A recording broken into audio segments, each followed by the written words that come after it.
کیا آپ نے کبھی سوچا ہے کہ اپنے رب کے سامنے صرف اعمال کا ہی سوال نہیں ہوگا، کہی گئی لکھی گئی ہر بات کا جواب بھی دینا ہوگا۔ آپ کی وجہ سے کوئی گمراہ ہوا، اس کا خمیازہ بھی آپ کو بھرنا ہوگا۔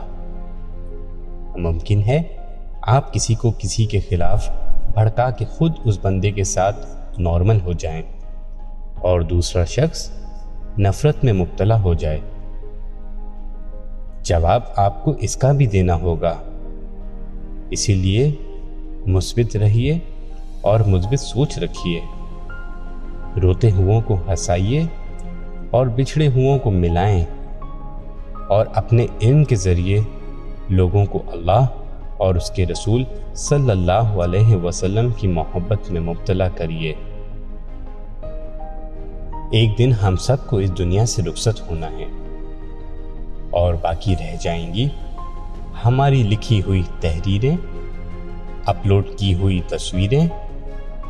اب آپ کو اختیار ہے کہ جاری رہنے والا گناہ کریں یا پھر نیکیاں۔ جاتے جاتے ہم آپ سے گزارش کرنا چاہیں گے کہ اگر آپ کا کوئی قریبی رشتہ دار، دوست، پڑوسی یا کوئی بھی جاننے والا دنیا سے چلا جائے تو اسے سچے دل سے معاف کر دیں، چاہے اس نے آپ کی کتنی ہی دل آزاری اور حق تلفی کیوں نہ کی ہو۔ کہ موت سے بڑھ کر اب کیا ہو سکتا ہے؟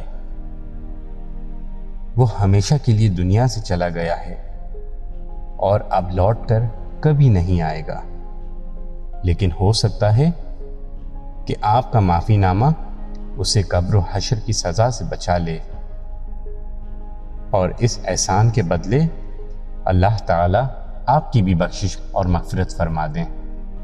آمین۔